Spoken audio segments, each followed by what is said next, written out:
Good evening and welcome back to We Are the South Stand. Steve, I can see you in the background. I'm going to get you on very shortly. I just need to fiddle about with the layout. This is a new show I'm going to be doing every single Friday. It's called the Friday Local. You know what? When you finish work on a Friday, you go to the pub, you chat shit with your mates. And that's ultimately the aim of this show. Just City fans talking about City. And I'm joined by one of my very, very, very good friends. We travel across Europe together. We've seen it all. We've won the lot together, to be fair. Actually, you didn't come Athens, did you? No, I didn't go there, no. And I didn't go Saudi. Yeah, and I didn't go. But Eddie Stewart, son is a viral sensation as well, by the way. And leader of the Wythenshawe Blues. What are you saying, bro? You good? All good, mate. Yeah, all good. How are you doing? All right? Yeah, I'm good, man. I'm good. It's Friday. And we are also joined by Steve. What are you saying, bro? How you doing, man? Nice to join you, bro. Nice to jump on. What are you eating? Yeah, I'm good, thank you, mate. Been a nice day, hasn't it? Yeah. In Manchester? Weather's lovely. Well, weather's mint down here as well, to be fair. Yeah. Is it nice up there? Lovely, mate. Sun's been out. It's got me in the mood, to be honest with you. You know what I mean? Well, I'm surprised that you're in. I thought you might have been out having a drink. I'm not gonna lie. By the way, I'm going to save myself, mate. Tomorrow's another day. I've seen, since we went out that night, and you tried Guinness for the first time. Yeah. Them lot have actually fucking got you drinking Guinness now, haven't they? Yeah, man. They've brought me to the light side, actually. I call it the light side because other than that, I'm just drinking spirits, so it's a bit more gentle on the system, if you know what I mean. But when you first got it and drunk it, and you go, because it's like when I asked my daughter to taste something, the minute it goes in her mouth, she goes, that's nice. And I go, you haven't even tasted it yet. And you did that with the Guinness. The minute you had a sip, you go, I like that. I thought, yeah, he's chatting shit. You don't like that at all. Bro, listen. I'm seeing on Instagram, you're drinking it all the time. I like the texture of it. I like the way it felt on my lips. Pause. And all of that stuff. Do you know what I mean? It was something about it, bro. It was something about it. I took a warming to it immediately. Because you know what it is? All my life, I've never been able to drink lager. Because it makes me feel like out of my face. I don't drink it. Yeah, I was going to say, Eddie, I'm thinking whenever we're away, I don't see you drinking beer neither. No, it's very rare. Very rare to have a beer, mate. It's always spirits. Yeah. So this is my newfound drink, innit? You know what I mean? You have to try it. Yeah, what is it you drink usually, Eddie, actually? It's vodka. He's gone. See, that's my kind of man. If he's drinking stuff like that. I remember you saying. Oh, is this a thing? LB's younger bro? Is that a thing? Is he talking to me? I don't know if he's talking to me or you, you know. I think he's talking to me because I'm a bit younger. I was going to say, I'll take that all day long. Listen, that's big, bro. Yeah, for sure. Not genetically, but yeah. Yeah, for real. So, let's get into it. By the way, for anyone in the chat, this conversation is absolutely anything about Manchester City. It's just a Friday night get together, like down the pub. Of course, we're going to talk about Sunday. But Steve, is it you in the chat that's a big Doku fan? Absolutely. Oh right, it is. I thought it was you. Yeah, I don't know if you can see, but I've got some pictures of him on the wall here. They're a bit small. What? It's like that. Fucking hell. Nonetheless, it's like that, bro. What? So you and Doku is like LB and Mahrez. LB and Echeverria. Nah, LB and Mahrez. LB and Mahrez. No, bro, I'm not that. I can't compare myself that much. Cool. That's a whole another ball game right there. Yeah. No, I love the kid. I love the kid, Daps, honestly. I do think this season, Eddie, I don't know if you're there or not. Let me know when you are there. I don't know if you're there without a visual or if you're not there. But you know what? I'll be honest on Doku, yeah? When he has played this season, I actually think he's been one of our better players. You know what, actually? I heard you say that, bro. I've been tuning into you. You've been Mr. Consistent these days. Big up for that. I'm trying. It's keeping me well. Keeping you busy, well. Yeah, on one of the last ones, I think I tuned into you. I heard you say that, and I was like, "Yeah, all right, I like this guy." You know what I'm saying? I liked you anyway, but when I heard that, I was like, "Right, that's confirmation right there that you are a certified guy." You know what I mean? I heard you say that, and I was glad to hear you say that because I am a big advocate for him. I'm a big supporter of him, and I've got reasons for that as well, man. I feel like with Doku, Eddie, I'm going to ask you on him in a minute, yeah. But for me, he's frustrating as shit. Yeah. Yeah. Like, but even with his frustrations, I still think he's been one of our better players this season. Like, and he at times we've needed to be got up out of our seats, and he does that. Yeah, Eddie, what's your take on Doku? Yeah, I'm the same. He's so frustrating, but the last 2 games, he's basically won his last 2 games, hasn't he? Yeah, I'd say off the bench. yeah. And I think Savinho has got so much talent as well on that side, but he just doesn't excite you compared to Doku. Doku's just like, when he gets the ball, you're not tackling him, are you? End of the day, Yeah. he's so exciting. So, are you set right? Doku this season, by the way, I get Savinho's a bit younger, but this season, Doku or Savinho? Doku all day. I think it's an all-day thing as well, by the way. I think it's an all-day thing. I've got a lot of frustrations with Savinho, far more than I have with Doku. And I do think what Savinho did at Girona is, I'm not going to say buying him a bit of time because it's his first season and he's in a dysfunctioning City, but I feel like people are overhyping him a little bit based on that. Like, I don't know. He started well, but he's frustrated me more than Doku for me. Yeah, because more Savinho stats wise, assist wise and goals scored is not very good at all. I don't think from the positions he actually gets in. So let me ask you something, Steve, because as a Doku fan, that pass the other day, yeah, has he done that many other times this season? See, I'm happy to talk about his pass, right? Because the king himself, the King Kevin, he was once asked about basically his crosses and his passes and stuff like that in the box when he's making these assists, and his answer was, they said to him, the interviewer, they said, are you picking a man or what? And Kevin replied, I'm putting it in an area. Now for me, that game in particular, you know, there's certain haters on Doku. You know what they tried to tell me on Twitter? They tried to tell me, oh, he was aiming for Gundogan. Doesn't matter. He put it in the right area. Yeah, he put it in the right area, and a man got on the end of it. That's all that counts. And whether he targeted Nunes or not, probably didn't. But he put it in a beautiful sweet spot across the 6-yard box where it was begging for a tap in, and that's exactly what happened, bro. Yeah. Do you know what? I've always said that on you know, when Haaland first got to the club and people were saying, oh, Haaland and De Bruyne are telepathic. I always said it's nothing to do with telepathy. De Bruyne knows the area to put the ball in, and Haaland knows the area that De Bruyne. Ultimately, they both know how to do their job, and exactly. It's as simple as that. Like, and do you know what? Shout out to Nunes as well, because no one else on the team was making it to that. No one else was making it to that at all. Eddie, you were there. How loud was it? Because on the TV, it was good. Yeah, I heard it limbs. Actually, I've just realised you were. you were eating prawn sandwiches on Tuesday, weren't you? Was he in the posh cheeks? Was it? Well, just not the same, he's living a different life now. He's gone from South Lower to fucking eating prawn sandwiches. that moment was definitely a South Stand Lower moment. Yeah. Me, Jens, it just wasn't the same. But like John Stones was next to us, Tom Cleverley, and they were going mental. Like Stones was going mad. What Cleverley was? He was stood up clapping. His son's a City fan, and he's had a full City kit. Oh, is he? Okay. Oh, shock. Yeah. Nunes though. Nunes is getting better. Eddie, what's your take on Nunes? Is he warming to you a little bit? Or? He's improving.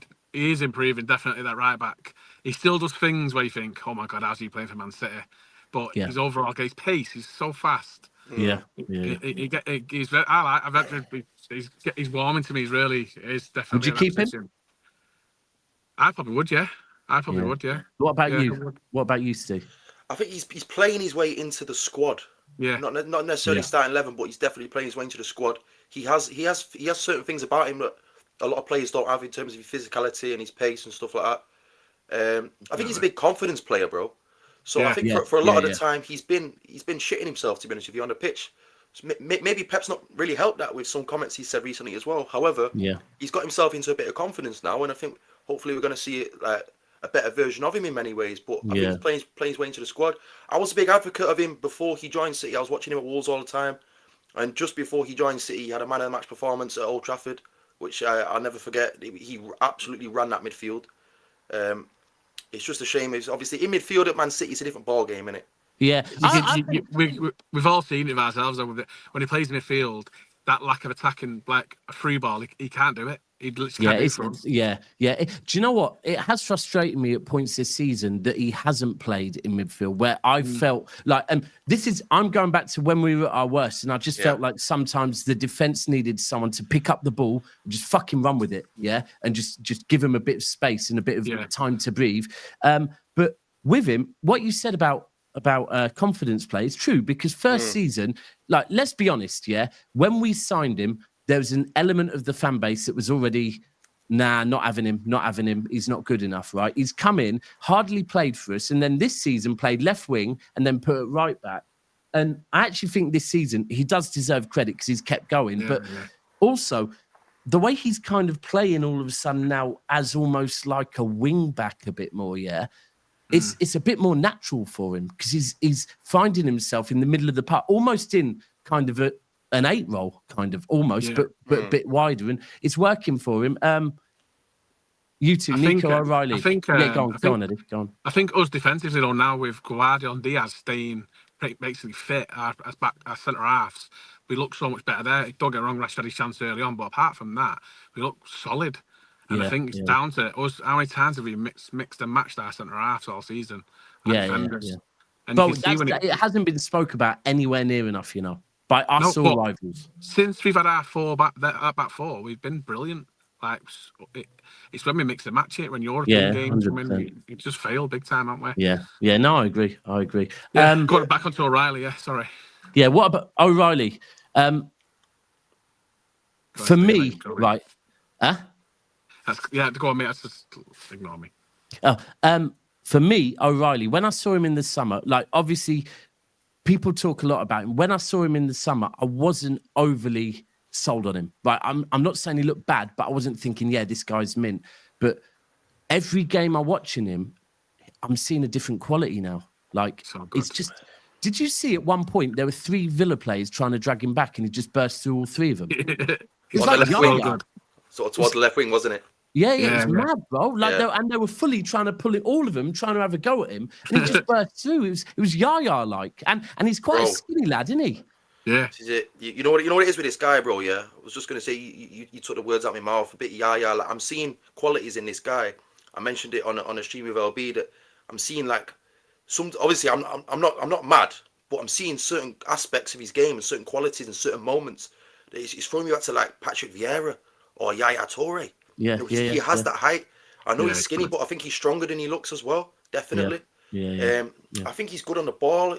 Yeah, I remember seeing him whip the ball in as well, which was something we've been missing on the left-hand side a lot as well. Yeah, bro, the low ones to the near post. The one for McAtee. He should have scored, shouldn't he, McAtee? Yeah. And then because that's what I noticed this week, his crossing. Yeah, which maybe I hadn't seen so much, but this week he was doing that. But then even the way he reads the game, the way you can see him, a bit like Sterling used to, right? Sterling used to find pockets of space by watching the game, right? That, for me, was Sterling's best quality, not his pace. It was him finding space. And I'm watching Nico. He's watching all of the defenders. He's watching everyone for City, and he's just dropping back. He's finding space. And I don't know, man. I'm not ready to see him in midfield yet. I don't think he's there yet. But as a left back, he's undroppable at the moment, to be honest with you. This is the thing, though, I'll be honest with you, bro. I know you're saying about this midfield thing, but when we was on that bad run, 1 in 14, whatever it was, he's a guy I was actually calling for to see some minutes in the midfield, just because of the fact that he offers legs and physicality, which is something that the midfield didn't have, and even at times now still doesn't have. I think he can do a job there, bro. I really do believe that. I think he's got the qualities. I hear it. Like you say, with him at left back at the moment, he's a fantastic left back. Yeah. So, it's so lucky to have someone like that. Do you know what? This left back thing's mad, isn't it? I don't want it to become like Vardiel, because I've always wanted to see Vardiel-Diaz partnership, right? And he got played at left back, but he was so good there. It's like, do you know what? We'll just leave it there. I kind of, with Nico, we'll leave it there till the end of the season. Probably the right time is the Club World Cup to play him there and just see, because all of this is helping his confidence. Like, that all of a sudden, if you think by the end of how many games did Bob play for us last season? He's only played about 700 odd minutes, hasn't he? So it's not a lot. So it's fair to say, and then you think, so Bob had that, And then by the summer, he was like one of our best players pre-season. You could see the Oh, confidence. bro, that pre-season. Yeah, pre-season he was mint. Yeah, in America, it was unreal, wasn't it? If you think by the end of this season, O'Reilly might have played more minutes this season than Bob did last season. Wow. Oh, it's mad. So the confidence that he's going to take into the summer, I don't know. And what about, right, let's move on to McAtee. Are you two, it's actually quite good asking you two as two local lads as well. What's your view on McAtee? Are you keep, sell? I like him. I just don't think he's at our level. That's being truthful. I just don't think he's at our level. Like the other day, some of the time, it's like he's not playing. I don't know about you, Steve, how you think about him, but Do you know what, mate? I think he's got qualities. yeah, he definitely got some qualities. I think he's got an eye for goal as well. I think like he could go somewhere, a mid-table club, and stand out. Everton, a mid-table team. Yeah. Everton, But, like, Everton. Everton. Why any player that we don't think is good enough, we always say Everton. Yeah, it's an Everton mid-team. We always say Everton. Everton. Fuck it, Everton. Bro, I don't know, man. I just think we want to be fighting for the league again. Are we going to be fighting for the league with him at the pinnacle of that in our team? I don't think so, man. No, I see he's putting the news this morning about Man United going for him. Yeah, I see that. Bro, he's from Salford, isn't it? I think he's too good for them. I'll be honest with you. He's not that bad. Mid-table team, though, isn't it? I think if he goes Leverkusen, he's going to cook for them. I do think I'm with you. He's got a lot of qualities, yeah, but I'm also with you on that, Eddie, that if we're talking about the role that he's playing for us, he isn't good enough. Like, and yeah, I don't know. I do think I get why all of a sudden he's getting a bit of a run because with Haaland injured, I don't think it is that, because I don't think Pep would do that when we're trying to play for Champions League football. I think it's because without Haaland, without Foden, because Foden's not in form, and knowing that Marmoush kind of drifts a little bit, McAtee actually does get in the positions. I get he's missed a couple, but he's that one player that, like, a bit like David Silva used to get in those positions. And his idol is David Silva, in it. So it does. But I've always wanted... My idol's Ronaldinho, but it doesn't mean that I'm... You know what I mean? What are we doing, McAtee and Ronaldinho?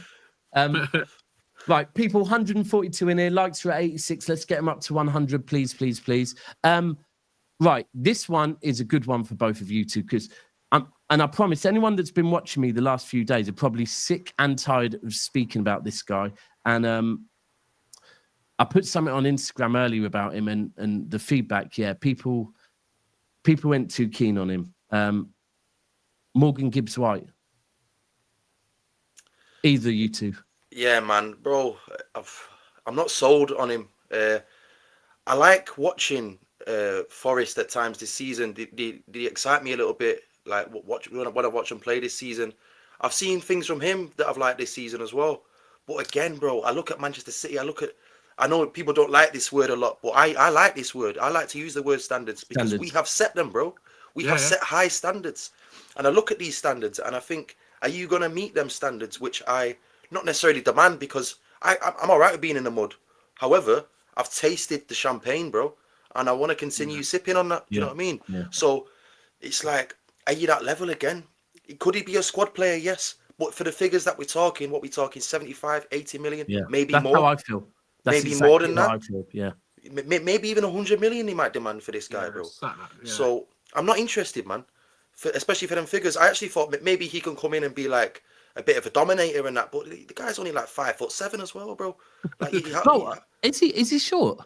He's 5'7", I believe. On Google, it says he's 5'7". So, like, how physical can you really be? Bro, so I do a show with Wolfie, who runs. There's a few he's not in here now, who runs the main Forest channel called Forest Fan TV. Go and subscribe, right? And he's playing mind games, right? Because 1 minute he's saying one thing to me in LB, then I'm being told on his own channel he's like saying, I'm gassing up City. I'm telling City fans he's not that good, So but.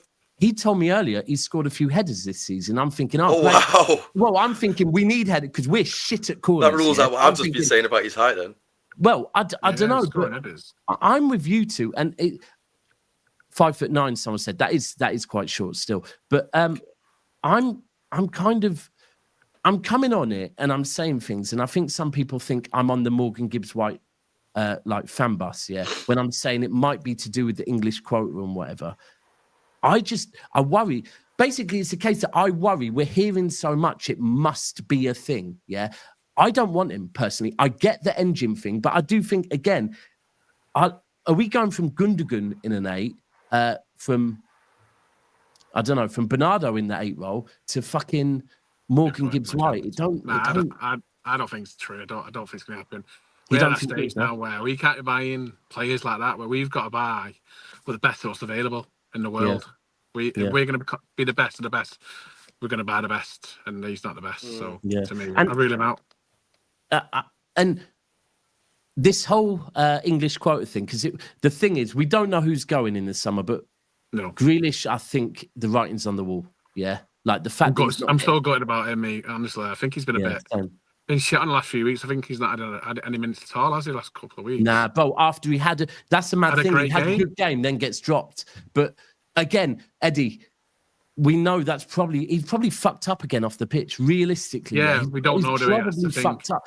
Every time he just fucks up, and it's kind of at a point where it's like, it is what it is.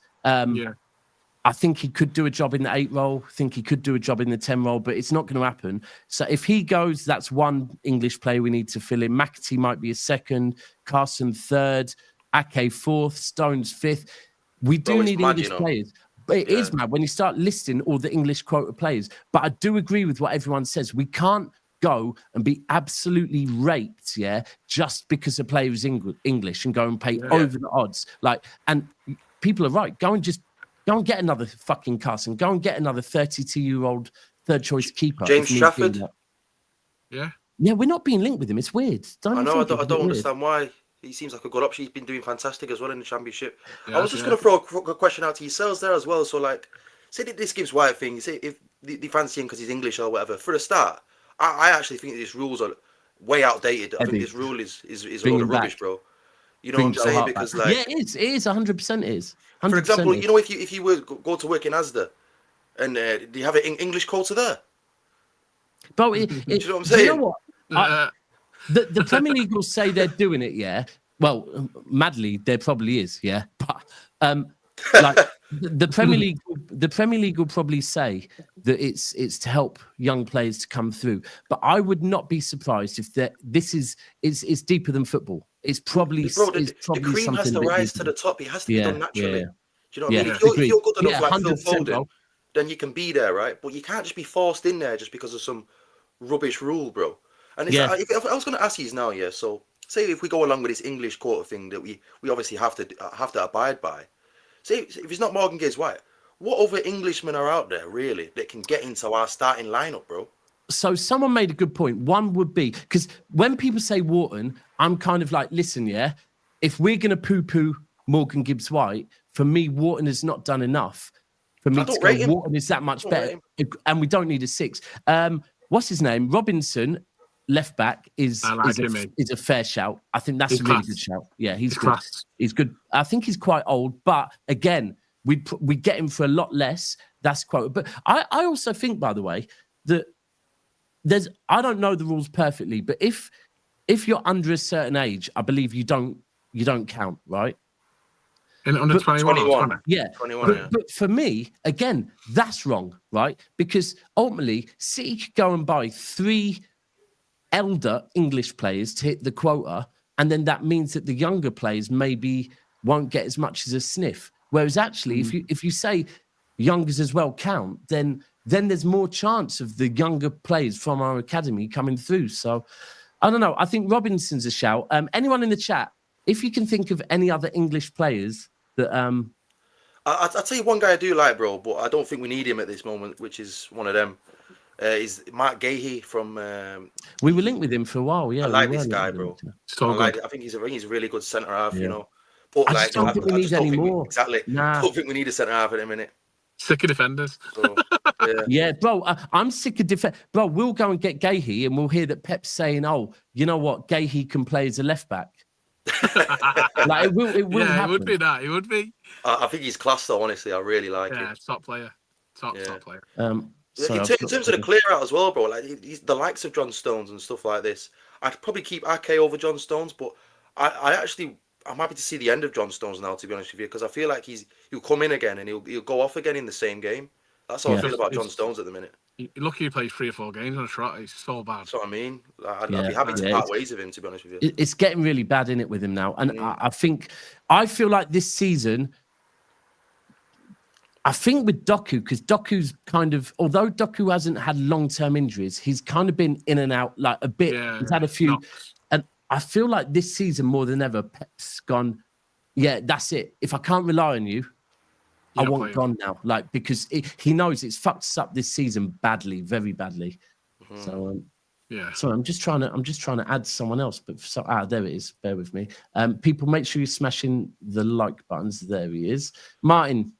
Can you hear us? Yeah, I can hear me, mate. I can. Sorry, yeah. I do apologise. I'm off camera. I'll be with you on camera in 5 minutes. No problem. You good? Yeah. I'm very good. I just wanted to, because Steve's waffling.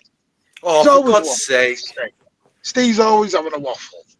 Bring it on, Martin. Get your ass in here and talk to me then. Yeah, put your face on the camera. I will in 5 minutes. No, the homegrown rule is very good, and I get it, but it's always been there. It's not a brand new rule. It's been there for 20 years. Yeah, but still a shit rule, though. No, it is. But every league has it. German league has it. Spanish league has it. We have it. It's not just an English Premier League rule. All the top league. It was put I remember it on Championship Manager 2 when I was like 13 or something. It was brought in it's to help the academies, to encourage you to use academy players, and also for the national teams. You know what the funny thing about that is? Your academy doesn't have to contain English players. Your academy, you can get academy players from all over the world as well. That's where people get confused, Steve. People think so you don't have to be English. Yeah, it's not English. It's club trained. Yeah, that's club true, man. Trained for at least two or 3 years. Like, so Musiala is classed as homegrown. Yeah, because he was trained at Chelsea. Yeah, good point. Yeah, same with Nathan Ake as well. Yeah, Nathan Ake. Yeah. Jeremy Frimpong was trained at City. I think what people have misled is, I understand it. People think there's not a lot of English homegrown talent around. But for me, I think Pep's always, I said this earlier on my show with LB, didn't I? Pep's looked at it. It's a good show, by the way, mate. Really enjoyed that show. Good to have you back together. No, it was good to be back together. Jude Bellingham, we tried for Rice. Yeah. We tried for, we're looking at Wharton. So I don't know why, but Pep seems to like an English homegrown in the centre somewhere, which is where Grealish came in. Well, throw it back to Barry. Sometimes teams do need it. Gareth Barry. I think you do need it. Yeah, of course you do. The thing is, I think people are, for me, are misprofiling Gibbs White. I think there's a slight panic thinking Gibbs White is a Florian Wirtz alternative. Well, this is why you jumped on. You heard me use the S word, didn't you? Standards. Yeah, well, don't start your standards crap. Don't start that. No, for me, I think he'll be used as an 8, not as a 10. But that's a. I hear you on that. Yeah. Wolfie, again, I was speaking to Wolfie earlier. He said he has only played there a few times, but when he has played there, he's been good. But I see people still don't want him in the 8 role as well. For me, again, I'm just going to say my issue is the money. I think the money's too much. Like, for me, Morgan Gibbs-White, 80 million. Well, the world's gone mad. Like, 80 million for Morgan Gibbs-White is insane. Maybe we won't pay that much, but Nottingham Forest, with all the add-ons, maybe he'll demand even more than that, mate. Well, Nottingham Forest, apparently they paid in total, because they paid X amount, then they paid more over the years. They paid 45 million for Morgan Gibbs-White. Right now, if they do get Champions League football, which me personally, I think Forest will, it would surprise me if they sell him for any less than 80, because if they've paid 45 and they're going to have Champions League football, then Why would they sell one of their better players unless they've got 3 targets at 20 mil each and they're thinking, do you know what, we need a bigger squad? But I don't know. For me, I'm not. He's only got sold on 2 him. years left. He's only got 2 years left on his contract. Apparently, he wants to move because Pep's wanted him for a couple of years. There was interest last summer and the summer before. Bro, So I always wonder when this comes out, you know, when all of a sudden we're interested in a player, then people start going, yeah, Pep's wanted him for 3 years. I'm thinking, what? How do you know that? Like, do you know what? That's the way we look at. Do you remember Nico Gonzalez when they said they've been watching him since he was 14? Yeah. Oh, I believe that. I do believe that. This is what City do. This is what City do. City aren't very knee-jerk on transfers. They sort of watch players for a year or two. They watch how they develop. They watch what they do, and then they make the decision. I think the only one. I mean, there are obviously exceptions, but they tend to watch players and see how they grow. But I think it depends what you want to see out of us next season. I think the system we're playing now will generally be the system I think he's going to go with next year. I think he's going to go with his diamond inverted fullbacks. I think that's what he's going to go with. His diamond midfield. I think at the moment, if you bring in a Gibbs White and a Verts, for example, which was a great point someone raised, as much as I hate it, I think Phil Foden may have a problem moving forward. Not a problem as in he's going to leave, but I think he could have a problem getting in. Do you know what? Right. For me, when Foden first broke through, and for years, I've always said one day Foden will be an 8, right? And I think, unfortunately, probably because of the quality of the 8s we had at the time, and actually how good he was performing on the wing as well, he's never really settled there. And I do believe that Foden has forgot how to, like, if you watch Foden, and for England was a great example. When he's playing for City, he's playing in a team that predominantly have the ball, right? So it's not defensive. Like, the best form of defense for City is keep the ball, move the ball about, right? When you see him for England, and maybe a bit more for City this season, but massively for England in the summer, when England didn't have the ball, it's almost like Foden didn't really know how to get, like, what his job was. When he went backwards, it was like he didn't really know what he was doing there. Didn't know what players to go with. And I feel like with Echeverri here, with Marmoush here, with if Verts does come, it is make or break for Foden. Or alternatively, Pep fucking starts playing him in an 8 role. And I think, right, who would we rather in the 8 role, Foden or Morgan Gibbs-White? At the minute, fucking probably Morgan Gibbs-White. Because Foden's been that bad.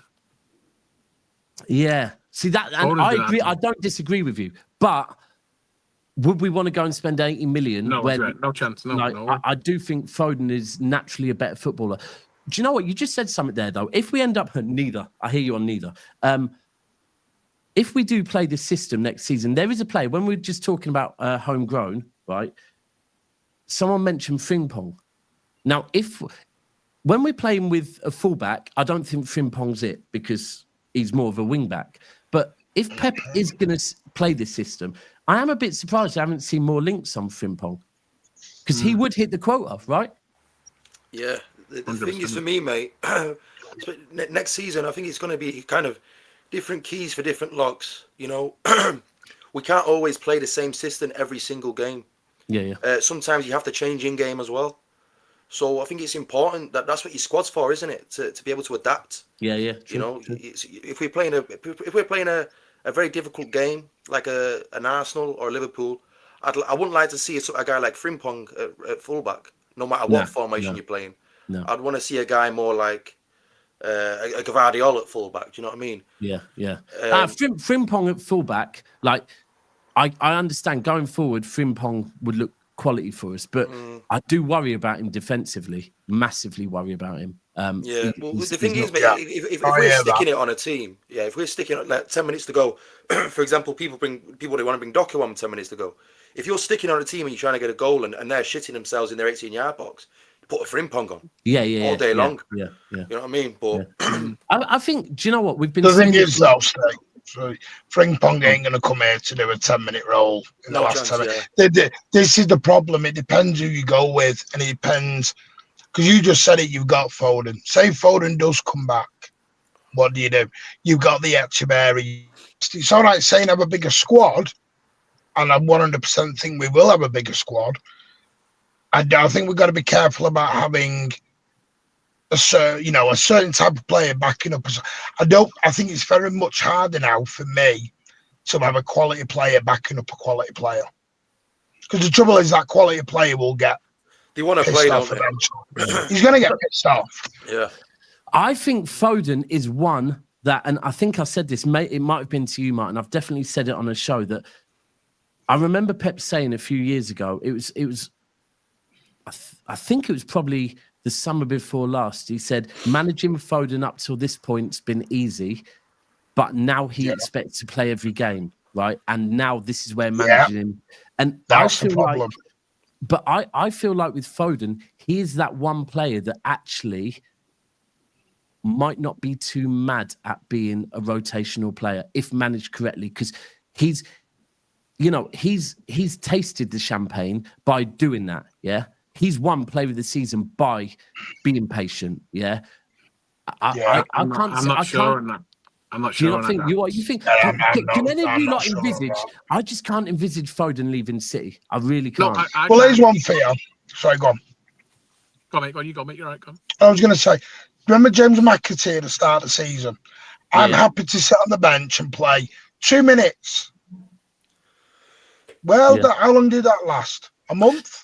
Right. 2 months? So here is the thing. I get McAtee's frustration this season, right? More than ever, because he's seen the performances on the pitch and thought, what the fuck have I got to do, right? Whereas if we're back to performing, and again, when we're talking Foden, if Wirtz comes in, Echeverri starts playing and they're absolutely cooking, then I think Foden can go, do you know what? I just need to perform more. And do you know what? Nico O'Reilly is a perfect example. When you get chances, take them. And at the moment, like, Foden isn't taking his chances, so I'll be honest with you, mate. In terms of the longevity of Foden, I can't see him staying on poor form. I can only see him coming back. Yeah, I agree with that. I think he's too good to not come back to his best. He's shown me too much evidence. Do you know what I mean? Unfortunately, I've got a bad feeling we're probably going to see him get stuck out on the wing again next season. Yeah, he's probably just going to shoehorn him in. Yeah. Do you know what? I've been saying this, and Martin, we said it the other day, right?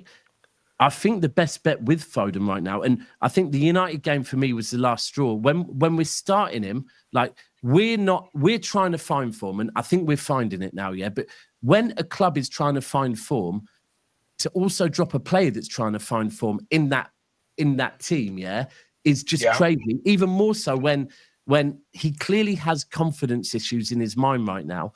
If you start him and then you drag him in a Manchester derby after 65 minutes, his confidence level is going to go down. If you bring him on as a sub, at least he's ending the game with the team, where it's not like, because the minute you're subbed, if you're not winning and you're subbed, I don't care what anyone says, there's a part of you that's, oh shit, what have I done? Why am I the one being brought off? Yeah. And I just think with him sitting on the sideline, watching, and the camera kept going on him on Tuesday night, and him sat there and watching City find their form, I think might be a good thing for him. Like, to be honest with you, I think it's what he needs. And I think he will get his form back. Say that again, Eddie. I think he'd admit it to himself. He's had a really poor season. A lot of stuff going on in the background, probably as well. Yeah, definitely. Yeah, we'll never know. While we talk about things in the background, really quick. I don't want to be a bitch and gossip, but Pep Guardiola looks like he's rekindling the flame with his other half. Seen that today. He's doing Netflix and chill. He's loving it. Well, do you know what I was thinking? Do you know what? This is what happens when you don't have midweek football. When we're having 7 days off, he's got time to go and chill. Got time on his hands now. Bro, that's what I'm saying, yeah.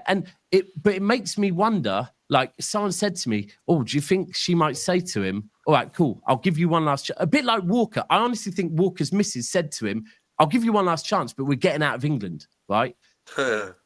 What if Pep's missus says, all right, one last chance, but you've got to come back to Barca? Oh, stop it. Bo, I don't think he'll break his contract. I think he's there till the end of the 26-27. Yeah. I'm not sure he may You sign just a new ruined my one. life, Daps. Yeah. Bro, That I'm would be just saying, like, bro, it's a real thing. Like when you fuck up as a man, yeah, and you're on your last straw, right? Your missus will make those type of fucking ultimatums to you, right? And, but it does make sense to why Pep's starting to look a bit happier. Right. We all banter and say, I felt that celebration the other night. Yeah, he does look happy. That was quality. no, but joking aside, when people say, yeah, oh, maybe it's because he's back with his missus, as someone that's been through a breakup, I'll be honest with you, that really could be it. Yeah. Like, because all of a sudden, he's not overthinking his relationship because he's like, fucking hell, I'm on cloud 9 again. Like, or alternatively, she is actually the tactical genius and she has been all along. And she literally, they went out for dinner and she said to him, look, Pep, yeah, you're doing it all wrong. You need to play the old lot in the middle and let Nico and Nunes play as wing back and everything's going to cook. Yeah, you don't need legs. You don't need legs in the middle. You don't need legs. Right, let's move on to the game at the weekend. Three of us, Steve, are you going? Nah, mate, I'd love to go, to be honest with you. I would have loved to have gone. Minging No, time mate, in it as usual. Hey, listen, man, you're getting priced out these days, you know. It's not cheap. Well, and the time as well. The time's minging. 4:30 kickoff on a Sunday. Hanging, mate. I won't even know how I'd get home, to be honest with you. No, and it's London Marathon weekend. So the trains from where I live. And it's the Manchester Marathon as well. Is it? The marathon on in Manchester as well. What, same weekend as London? That don't usually happen, does it? I'm sure something like that's going on. And there's a train strike. Yeah, and so I'm on the line from Nottingham to London, and all trains are sold out on that. So I'm having to go somewhere. But it's mad, but it is what it is. Eddie, Martin, actually, I'll start with you. Are you still love the FA Cup? Yeah, of course I do. Because I know you've always loved it. For me, this season, this FA Cup this season, it would be great to win a trophy and say we've ended this season with a trophy. But for me, this is all about KDB. I just think we have to win it for him because I've already said it down. I think we'll finish third and win the FA Cup. Yeah, I hear it. I honestly, I don't know. Did anyone see Pundit J's tweet yesterday? Yeah, I did. Spot. And you know what? I retweeted it because I went, we're going to look back in this in 3 years and think, was it that bad? When we look at everything in context. I said this the other day. I'm not sure. That shirt, and whether it be the original shirt or whether it be this season's kit, yeah, that's an iconic shirt. That was getting us from fucking the third tier to the second tier, right? We're sat here now going, oh, fucking Champions League football and an FA Cup. And if we win the FA Cup, is a bad season. It really, really, it isn't that bad. But and you've had Rodri out. You've had half your back line out nearly all season. Yeah. You've had your number 9 out for weeks. I'm not. Do you know what? That's the one as well. Do you know what? Foden's, that's the one I'm not having that one. Yeah. I like the tweet, and I believe Pundit J actually, is he's a red. He's a red. But bro, he speaks so well about City. It's mad. But I feel like the Haaland one, we don't need to put that in there because make it. Oh, and we've been missing. Well, we haven't missed Haaland for that long. Actually, if you look at our form since Haaland's been injured, we've been winning games. So I think we don't need to drop that one in there. We have missed him 100%, but there's no need to say that. Just a quick one. I need to give a massive shout out to Mel and to Paul who are watching at home. I hope to see you in the Green Man, even if I don't see you at Wembley. But I've been there before, that Green Man. Yeah, it's all right. Eddie, you coming to the Green Man? Yeah? I'll have a dart through. I'll have a dart through. I'm going to Uxbridge. I'll go to the cricket club before Wembley. Is that because your coaches take you in there? Well, it's our coach, my coach, yes. Yeah. Guy called Kez. So it's just somewhere we all go to before the games. It's about 20 minutes from Wembley. It's like their old cricket club, beers, barbecue. It's I remember last year that was where I think in between there and Wembley kicked off between a few fucking rags and whatever. But yeah, no. Anyway, shouts Paul and Mel. Sorry, did you talk the Palmer links earlier? Have we talked about that? Oh, forget that, Martin. I don't believe it. Forget that, Martin. He's not coming. Unless you know something we don't know, Martin. Hang on. Did anyone listen to the last podcast? There's only one place he's going. I sang a little song. I sang a little song on the podcast. Did no one notice? No, go on. What was it? I sang Peter and Lee Welcome Home on the podcast. And everyone went, what does that mean? I went, see you in 2 days. Come back to me in 2 days. But, Martin, the man below me, he's from Wivenshaw, right? He's from Wivenshaw. Yeah. Eddie. He's only going Man United. There we go. Shout out to the Black Boy pub. He's been in Cole Palmer. He's been in Cole Palmer. He's been in Manchester today. He's had a picture been in Cole Palmer. No, he's just had a picture with my mate's kids today. Mate, honestly, Steve, he's in Manchester more is in London. Yeah. I got told that. I got told he's not really like London, does he? Yeah. No, he's in Manchester. He's a Wivenshaw boy. But like, he goes obviously the Black Boy's local club for him. And he's the Black Boy. Yeah. Fair play. He didn't know for like still living, doing the same thing what he does when he's young. You know, he goes to the Black Boy with all the lads and that sound. Yeah, he is. But he's a proper Manchester boy. He's gonna go United. And this is whenever I say it, people are like, and bro, when I'm on Never a Foul, where there's and on Never a Foul we have a lot of Chelsea followers, right? Whenever I say that, they start fucking booting off, going now, and I'm like, all right, just wait, innit? Just wait, like. Like, but the other thing is, though, he's like he's fell off a bit of the earth at the minute. He's not been playing very well at all, has he? Really? Yeah.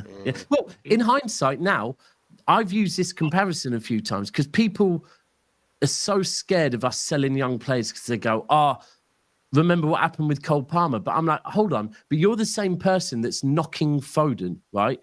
Cole Palmer's actually had a good 16 months, right? Yeah. And you're going to knock Foden's had a bad 1 year. Yeah. And there are circumstances around Foden. Yeah, of course. I'll tell you what as well, though, lads. For the bad year, it's not a bad year. If you ask me, if you look at the statistics, you know, it's not a bad year. You know what I'm saying? Yeah. Who for Cole Palmer? For Phil Foden, mate. Yeah. I think Foden's been written off far too soon. We're talking a guy who won every award last season, and we were raving about, and now people. But you know what? I have to be consistent, right? And like I always said on Trent, when Liverpool fans. I've got parked up. So back in a minute. Yeah, no, appreciate Eddie. Catch up if you don't come back. I'll catch up with you on Sunday. Is he gone? I don't know if he's gone. There we go. Right, and let me just change the. Oh, can I get someone on crisp there? Well, yeah. Reach in. You can have them. Some background that.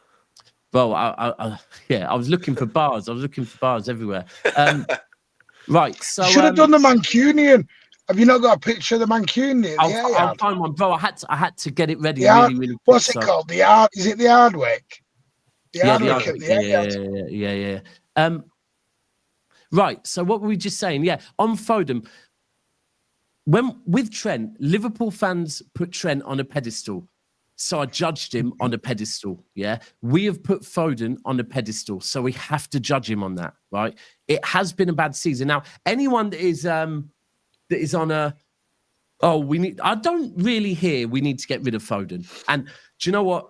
I don't go on Twitter much, but even when I go on Twitter, I don't really see we need to get rid of Foden. But I do hear he's having a bad season, and that's valid. He is. So I get the numbers, might tell you otherwise, but I'm not suggesting he's had a good season, bro. I'm just saying, like, as far as bad seasons goes, it's not a bad season. You know, I've seen worse seasons. For example, I've seen Rashford completely fall off cliffs after challenging for golden boots. You know what I mean? I've seen a lot worse. That's a valid one. The Rashford one's fair because after having like that was a fall off. You know? Yeah. And that is it. It's when you're looking at the levels one season and the pedestal someone is put on to where they are. Like And I do hear that, but I do think he'll come back. I just think Pep needs to manage it right.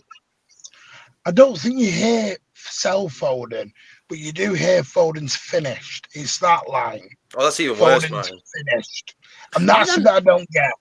It's like the Pep thing. Pep's finished. It's like that one's mental. One bad season. One bad season for Pep, one bad season for Foden. And let's be honest, we had this debate last night, didn't we, Stu? I'm not sure you were listening. Could probably count on 3 fingers our best players this season. Oh, bro, we had this conversation the other day. My God, because everyone's bad. But when our player of the season comes out, I think Guardiola will be in it. Oh, fucking hell. Help me out. Elliot, and I agree with him. People were putting O'Reilly in it. Valid one. No, but bro, this is So for me, Vardy and Haaland, have been the two more consistent. I would say that it is valid to put O'Reilly in it because, like, since he's been playing, he's been one of our best players. But I think the club will put De Bruyne in it just. And I get it. Give him a trophy before he leaves. Yeah, give him a trophy so he leaves with something. But nah. You know what, Daps, mate. Just on this Foden hate and Martin, I think a lot of it is from the younger generation. I think it's fickle fans, spoilt fans. I think that's the type of fans he's coming from. I think it's the type of fans that, for example, you asked Martin a good question before. You said to him, do you still love the FA Cup? It's the same type of fans that will tell you that the FA Cup is a bad season. It's spoiled dickheads, to be honest with you. It's the same type of guys that they'll say, "No, I'm all right for standards." Do not do that. Don't throw that word at me. I'm joking. I'm just stirring. I'm joking. It's the extremes, though, Daps. Like, yeah. If I win the FA Cup this year and finish in the top 5, mate, I'm buzzing, bro. I've won a trophy. Do you know what I mean? Yeah. Well, we could end up winning 2 trophies this season. Yeah, but it's the same type of fans, mate, that will say, "Oh, this is a terrible season," that will say Foden's fell off, Pep's finished. Yeah. It's the same type of fans. For me, the Pep is finished, or the one that I heard a lot is Pep's tactics are outgrown, right? And that one for me, because it's like, okay, did you say that for Pep first season? Because first season Pep, when he didn't have the right players, you could say, oh, his tactics, you can't do that in this league. And then since then, we've had this great period, and now one bad season where, again, he doesn't have the resources. We all know that. I think the average age of that midfield against Villa, although it's getting the job done, right? I still will moan about it. That average age in the midfield is, 135 combined? The combined age, yeah. Something like that. That's mad. That is mad, right? It's partly his fault, I agree. That's no one wants to sell anyone anymore. We were having this debate. I've noticed this in the last week. We were talking away, and we were going, well, what about... And then you go... But why should McAtee go? But then you go, well, why should he go? And by the time you finish, you've only sold 2 players. Yeah. And you're like, hang on, we do need to. Do you know what? If people want to rebuild, you're going to have to let some go. Yeah. Do you know what? I wish Eddie was here right now, actually, because Eddie's son Jensen, he comes to most European aways with us, right? He's Eddie. I'm going to get his age wrong, but he's 11 or 12, right? Maybe just about 13. He's seen it all, won the lot, right? And when we were playing... That's all he knows, isn't it? Bro, it is mad. Like, if Eddie would be able to give you the stats before this season of the number of games he'd seen us lose, and his season ticket holder, home and away, and it's mint. Eddie and him go everywhere. It's proper quality, man. But when we played Tottenham at home and we were 4-0 down, someone put in our group, Eddie, did you leave? At what point did you leave? And he said, I didn't leave. He said, Jensen needs to see the shit that I had to grow up with. Yeah, because he's been too fucking spoiled. Like, he needs to learn about this because we do need to see it. But do you know what? I do understand. And I've always said it. I remember my mate who's an Arsenal fan, before we were good, we once went to a pub round here and the plan was go watch the game. It was Arsenal v United. Then after that, we were going back to his for Sunday dinner with my godchildren. They conceded a last-minute goal to United. We left the pub, walked to my car, got in the car, drove all the way to his house. He did not say a word. Pulled up at his house. He got out the car, shut the door without saying goodbye, walked in the house, right? And then his missus... So I thought, I ain't going in there for Sunday dinner. His missus messaged me saying, saying, I presume you're not coming in for Sunday dinner. What's up with Mario? He's just gone in the room and shut the door, right? And that was because they lost. And I remember always thinking, I never want football to impact me like that, right? But even me, as a 42-year-old man that has seen shit, I'm getting entitled a little bit. So I do understand why younger players, younger fans would be like, what the fuck is this? I'm not used to this. I don't know how to act. Like, but yeah, right. Let's talk on Forest though. The reality is, mate, just on that, you remember what the United fans were like, and are still like, you know, like when I was in school, you know, the United fans, they were a different type of fan. Yeah, you know, but they still are now. All they knew was winning. But now, you know, you see how fast the stadium empties when they're getting beat. Oh yeah. You know? But bro, I live with Cass. Obviously, I live with Soups. 2 United fans, right? I watch Soups is proper top red vibes. Like he's kind of given up on United, right? But at the same time, it's like that Traps lad as well, Steve's mate. Yeah. Bro, he's given up on United. He don't watch them anymore. Soups has given up on them, but at the same time, you know, like he loves Ronaldo and any of the old school, like he loves them. Rashford loves them. With Cass, right? I can watch how quick it is to get him excited, right? Pause, right? As far as anything with like this, when we're on shows together, I look at the screen and I'll see he's watching like the best. Who was it this morning? The keeper, is it Garcia? Is it Garcia? We've been linked with him a little bit. Is he Benfica's keeper or Espanyol? Do you mean Truben? No. Someone in the chat will know who I mean. I swear it's Garcia. You don't mean Costa, no? No, not Oh, Costa, you're not talking about the guy at Espanyol, aren't you? Yeah, Juan Garcia. That's it. Thank you. Yeah, Garcia. Yeah. Sorry, Espanyol. Yeah, and I'm watching him. He's literally like watching compilations of him. Yeah, and I'm sniggering to myself, thinking, bro, a goalkeeper, right? You're not going to find a bad compilation of a goalkeeper, right? Because it's just going to show his saves, right? But he's watching it, getting excited, and it's just United fans will get excited a lot quicker because they did have a dominant period. But right, let's talk. By the way, 198 people in here, 134 likes. Let's get those likes up, people. Please. We've got Steve, we've got Martin here, 2 Manx. And it's nice to have some locals on to talk about the FA Cup, right? Are you nervous? Because I am. But I'm nervous going into every game at the moment. Yeah, me too, man. I'm nervous. Martin, you're never see. Sorry, Martin. This is where I have to. It's winding. No. Do you know why it winds?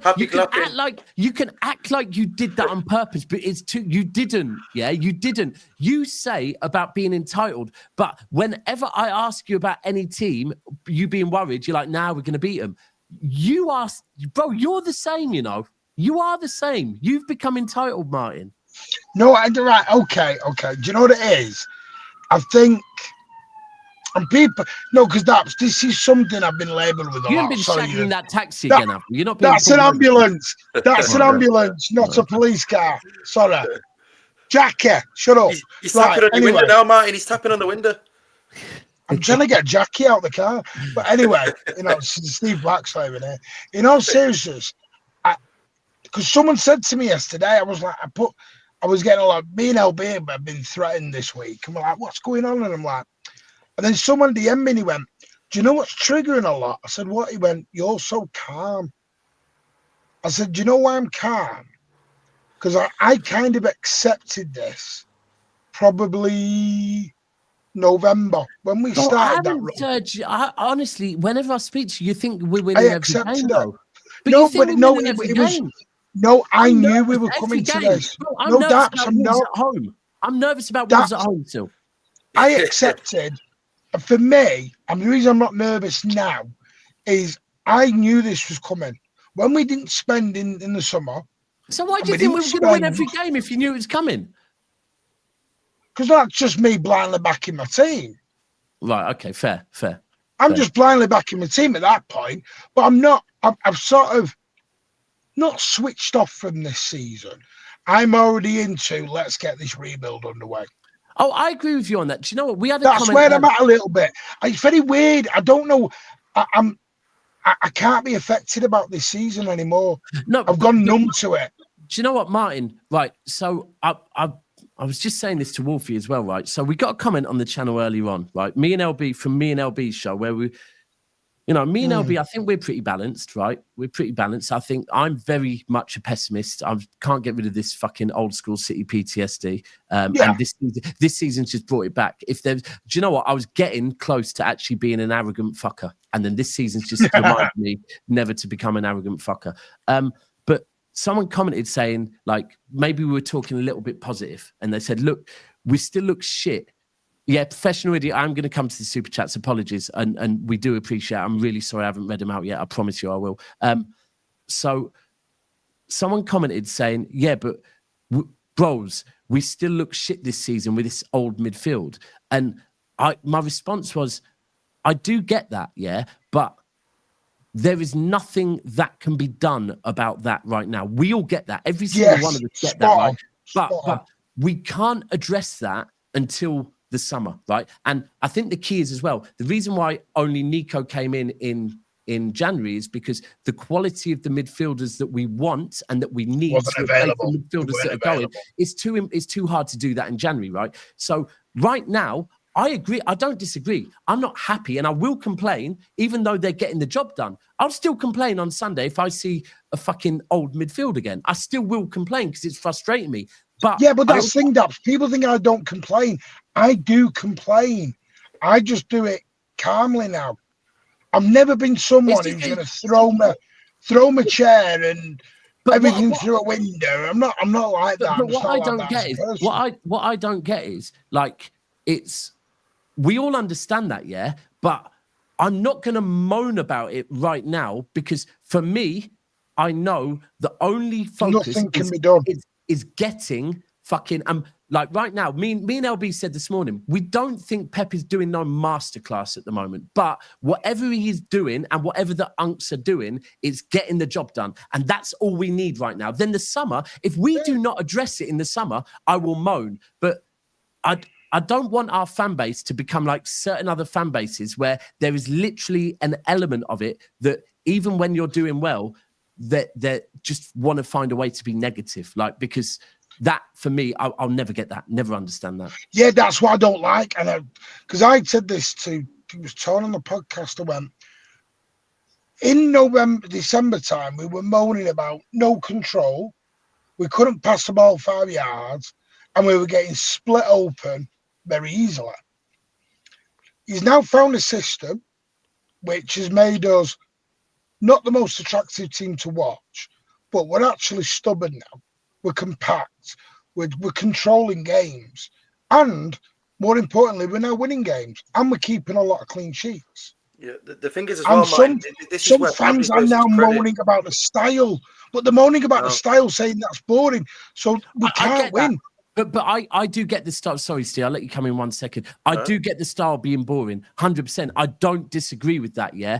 But right now, like, it's a bit like, you know when it's like hearing a Tottenham fan, right, moan about, oh, we don't want the Carabao Cup, right? You have no right to say, right? Yeah, and right now with us, I get the style thing because we are used to a good style of football and winning stuff, right? But I think we all know what it is. The style's not going to be great, yeah? This is by any fucking means, get us over the line, get us Champions League football, and then we can get the players we need. And again, I'll say it loud and clear. If next season it has not been addressed and we're playing shit football, we'll call it out. I will personally call it out. Yes. But we have to. And I've said that. Yeah, I've said that. Go on, Steve. What were you just going to say, mate, like in terms of the style, you know, I love watching the 4-3-3. Jeremy Doku on the left wing, Savio on the right wing. I love watching that, you know, because at the end of the day, I'm a football enthusiast. I like to watch exciting football that gets me on my feet and that. But, you know, this moment in time, you've got to give Pep Guardiola credit, whether you like it or not. So, you know, some people don't like to give him credit. But at the end of the day, he's changed the system. Well done for that. Yeah. Well done for that. It's easy to be stubborn, right, and stick to your system, but he's changed the system. He's found a way to get results, whether you like it or not, whether you like the football or not. He's getting results, man, and he's getting us into this top 5, which people are so desperate for. So that's where Pep needs to be given a credit for, man. Yeah, I do agree with that. Even down to like, I'm here waxing lyrical, and I've found myself waxing lyrical about Nunes. But you know what? If we're going to call out some of the bad things Pep's done, we have to actually call out that, you know what, he's seen something in Nunes and it's starting to work. Is what it is. Anyway, let's get into the super chats real quick. He's seen Nico O'Reilly given the ability to play left back as well. This is it. I do think sometimes Pep gets a bit of unfair criticism. Of course, super chats. Yeah, Professional idiot. After these super chats, bro, I'm gonna have to bounce, mate. I need to go. Yeah. Well, I'm gonna wrap up in a minute. We'll talk in a minute. Yeah. I've been saying this whole season, give our other players and youngsters a chance. They offered something different and legs. The ball fraud had us go 1 in 14. Don't be afraid. This guy's crazy. You know what? But professional idiot, yeah, because I'm pretty certain this is a guy. I think I first became aware of him either on LB's channel or on City Extra, right? And he kept changing his name, right? Yeah, this guy. Yeah, this is the guy. And he settled at professional idiot. But I do know he's rational. Yeah, I do know. Like, he is rational, because at sometimes when you see comments, you think, oh, what's this now? But I do know he's rational. And I do hear you. Look, this season, I've been frustrated at Pep, and it's been difficult defending him at times. It has been, because, like, I think he should have been given some players a chance earlier. Also, professional idiot with the super sticker. Big love, professional idiot. And then Miami Snoopy saying, I actually think Everton and Villa made for good prep for Forest in terms of style of play. Spot on with that. Completely agree. Great point. That's a great point. Great comment, yeah. Teams are actually two teams that employ low mid blocks and hit on counter. Bro, I actually think Aston Villa, even more against us, they proper tried to play like even more than ever. They tried to play like Nottingham Forest. It surprised me a bit, and it worried me a bit. I said this to LB earlier, right? When it got to like the 65th minute, maybe, and they started making substitutions like we know they would with all their attacking players. And the only sub we made was McAtee, one of our youngest players, coming off, and the unks. And I'm thinking, our players look tired. But again, fair play to Pep, because like against Forest, he made a substitution against Forest, and I think it cost us the game when he brought off Gonzalez for Kovacic. So now, fair play on that. Right, let's just really quick. Steve, you need to go. I've got 2 minutes, bro. Let's talk a minute. We're going to wrap up soon. I just want to people just one last push on those likes. Let's try and get another 15, 20 likes if we can. Right, Nottingham Forest at the weekend. So Martin isn't worried one bit. I am worried, because I think Forest are. Do you know what? Wolfie has told me that he thinks Forest are playing for a draw. Really? Because they're that good on penalties and we're that bad. Well, good luck with that. You know, I after giving it a bit more thought just now, I'm a bit more confident, right? We struggled at their stadium. It's a small pitch, yeah? We slapped them at our stadium. It's not as small as you think, you know. It's wide. Is it not? Yeah. It's mad. I didn't realise that. I thought it was a bit small pitch. Nah, same. But it's not. The Etihad, big pitch anyway. Yeah. And obviously Wembley, big pitch. For that reason, I was thinking, you know what? We're going to play football. We're going to suffocate them. I can see us winning in 90 minutes for sure. Yeah. Martin, what about you? Your quick take on it? 3-1. But the one thing I found interesting, spoke to a few Forest fans, and they're a bit not that bothered about this. Bro, right. So it surprised me. Right. So Wolfie is one way, some fans are the other way. The key with it with Forest, and I think it's a very unique place to be, right? Because we're playing a team, right? Let's say if we had Crystal Palace, they would care so much, right? Because you know they've got nothing to win. A trophy would be everything to them. To play Aston Villa, they recently tasted Champions League football. So although they want to carry on drinking champagne, they also are like, but we've had some champagne. Now we want some caviar to go with it. Give us a trophy, right? Yeah. Now, with Forest, the unique thing with Nottingham Forest is that they are a club that, like, ask any Nottingham Forest fan, the first brag they will have is, we are European heritage. We won back-to-back Champions Leagues. So there is an element of their fan base that are like, we should be back where we should be. Like, to them, that Champions League football, and Wolfie actually like asked me earlier, if you go back to 2000 and well, we'll say 2000, well, any time before 2011, yeah. If you asked a City fan, what would you rather, an FA Cup or Champions League football? We would probably all say an FA Cup, right? 100%, bro. Yeah, right. Whereas, and I said that. I said I'd say an FA Cup because, like, we hadn't won anything. We hadn't tasted Champions League football, and it wasn't part of our heritage. When something becomes part of your history, you feel like you need to revisit it, right? And that is how they are. I think the key going into this game is the confidence that we're starting to get. Like, Nunes, I honestly think Nunes, is going to come on leaps and bounds over the next 6 months at City because he's had it so hard. Now, bro, the whole Etihad erupted for Nunes, Like, he's going to be playing with a different The first thing I said, that's about confidence, mate. Yeah. You know, he's confidence now. He's going to be flying, bro. Yeah. Did you notice when we scored as well? Did you notice the time when we scored? Bro, 93-21. Is that true? Roughly about that, yeah. 93, I think it was 21. 21, I think it was. I said this as banter. I've said this on a few shows. Mateus Nunes, Darwin has been he's not that bad. There's the reason why I said Darwin, that Mateus, like, however much Liverpool have waxed Darwin Nunes, Liverpool fans, and how much a lot of our fan base have slandered Mateus Nunes. Mateus Nunes now has a bigger moment for Manchester City than Darwin Nunes does for Liverpool by a country mile. And they started trying to go, oh no, he scored 2 goals against Newcastle. I go, when? Not business end. What did that do for you?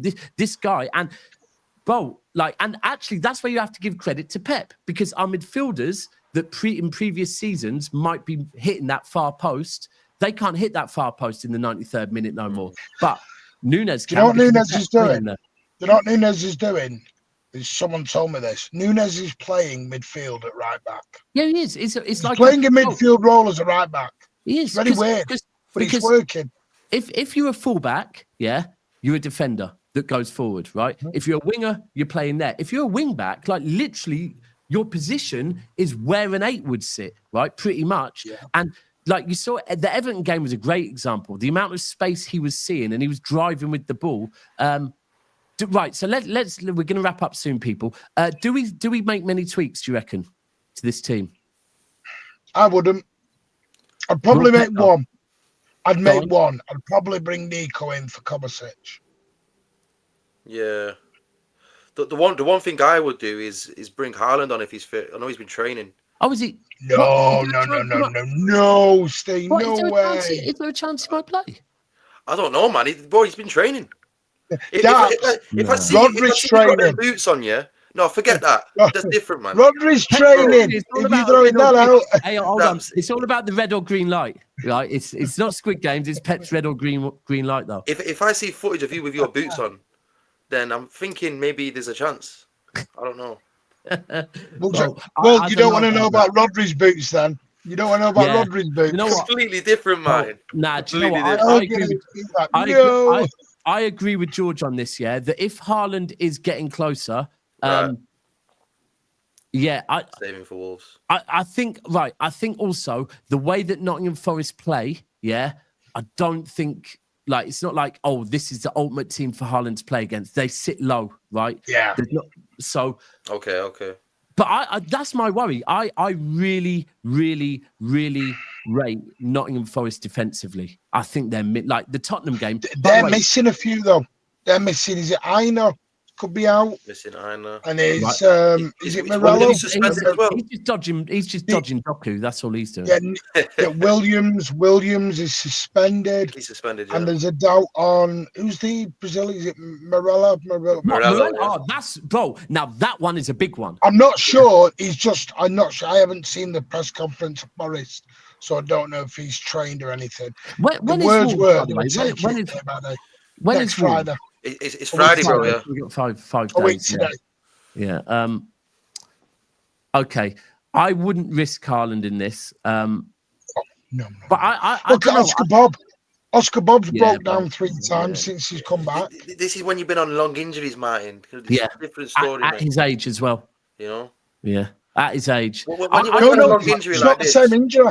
No, the new ones. I know that. But what I'm saying is, Martin, your muscles have to adjust to full-time training. Yeah, of course you do. You know what I mean? Do you know All what? his muscles. There is a thing. I remember one of Pep's fitness team came out. I think it was either last summer or the summer before. Evening, Mark. Hope you're good. One of them came out and said that when people think that resting players is good, actually sometimes momentum in the body is a good thing. And I think that has helped us. And I think Oscar Bob, honestly, I've been saying it for weeks when people are screaming they want to see him. I just think we kind of need to just like give that kid a lot of time, because your first big injury is everything, man. You get that wrong. Think Paul Lake, Martin. You get that first big injury wrong, yeah, bro. Yeah, and that still breaks for that. There's no yeah, bro.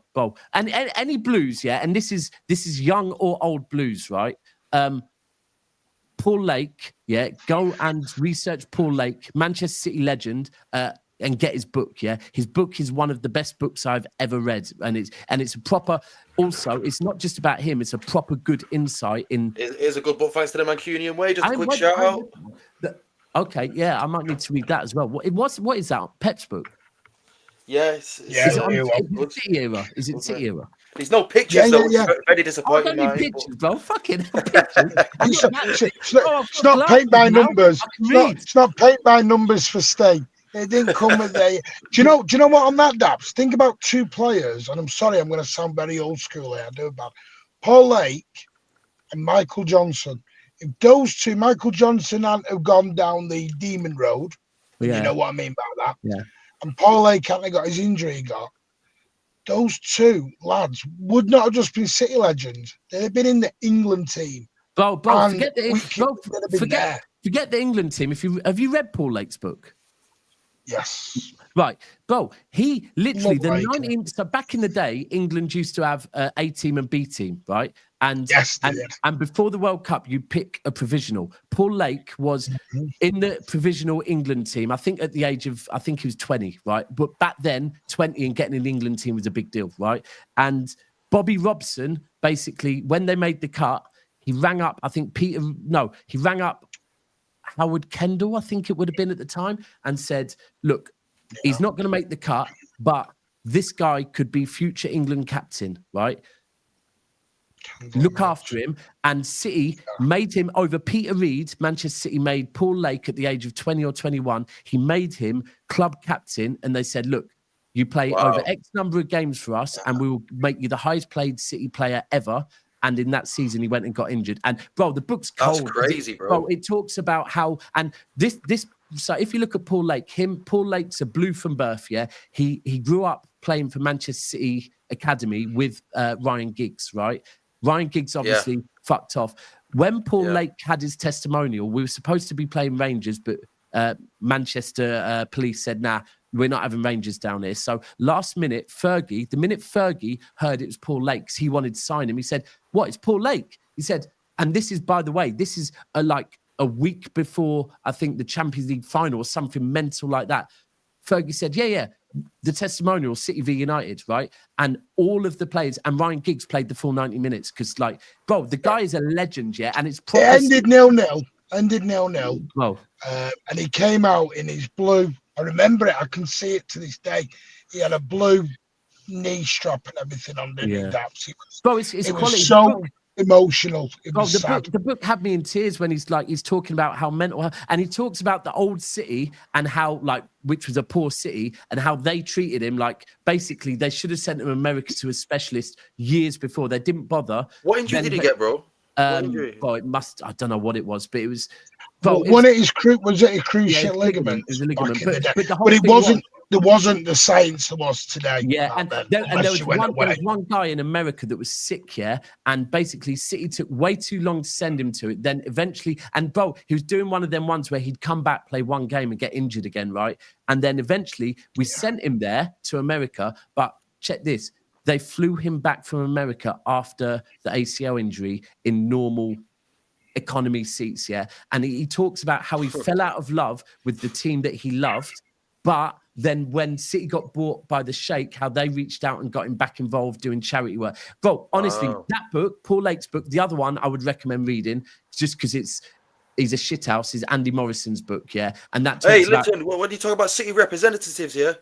Bro, Andy Yeah. Morrison, man, you hear the way he Proper. speaks on Bro. the City TV and that. Bro, Get this guy on Andy, Sky Sports. Andy Bro, Morrison. you know what? Yeah. So He Andy needs to get on Morrison, Sky Sports, Martin. He's bro, brilliant. He's proper. And Andy Morrison, yeah, you read the book on him. He is a shithouse, yeah, bro. He used to go. So I've his interviewed him. Yeah, I've yeah. interviewed him. His brothers Not playing the were all footy. doormen down in Plymouth, and when he wasn't playing football, he was going and getting in punch-ups with them, right? But he dragged us back. He dragged us back. He was the catalyst that dragged us back. But his book, right? No, sorry. Then when we were in Istanbul, Steve was performing on the main city stage in front of thousands of people, right? And me and a couple of others got to go backstage, right? Now, there's free food, free drink, loads of other City players there. Andy Morrison was there, bro. I was starstruck. I couldn't That's stop brilliant. talking, bro. And everyone's like, "Nah, but this guy's there, that guy's there." I'm like, Andy Morrison is here, like this guy. And it pisses. People will always talk about Paul Dickoff, yeah. He played in that shirt there that you've got there, innit? Yeah, bro. In his debut for us, because he joined a City team that, like the third tier of English football, City, yeah, still had people that thought they were Premier League players, right? Yeah. And Andy Morrison just joined us, and he looked like a rugby league player, right? And he just dragged us, scored on his debut a header, dragged us back to the Championship. And by the way, he's got a Premier League medal from Blackburn as well. He was in the Blackburn team. By the way, tell you what to watch. Watch Oldham Athletic 0, City 3. And you'll see a goal from Andy Morrison. It was 1998, 98, 99, something like that. And watch the goal, Andy Morrison. I'm telling you, Messi and Ronaldo would have been proud of it. This is a big burly centre-back. He just cracks a volley from about 30 yards and puts it in the top bins. Superb. Absolutely. Right. The guy was a leader, natural-born leader. Anyway, this is the Friday Local. We're in a local pub. I'm having a few drinks and we're just talking about football, but it's been a great show. Martin, you're welcome any Friday and we can talk about Morrison, we can talk about Keith Curl, Terry Phelan, all of them days. But just quick one, score predictions, Steve. I'm going to go same as Martin, 3-1 City in 90 minutes. You're saying 3-1, Martin. I'm saying 1-0 City, me, 90 minutes, Yeah, 1-0. 3-1. And that defence. Can I just say, safe travels to everyone going down on Sunday. Please stay safe because it is going to be a long day with everything. We are going to the Green Man very early, so if you want to come and join us. I'm going to be down there nice and early, 100%. I'm setting off at 7:30, so I'm there nice and early. And for once, you're not having to avoid certain service stations. But yeah, let's go and get the job done. Yay! Let's go and get the job done. Tomorrow morning, I'm going to be back at 10 a.m. with Polpy. And then probably tomorrow evening after the first semi-final, I'm going to release a preview with Wolfie. Everyone have a good Friday night. I really appreciate you, Steve, and you, Martin, joining us. Smack the likes. Smash those likes. Big up to yourself, bro. Big up to yourself. Come on.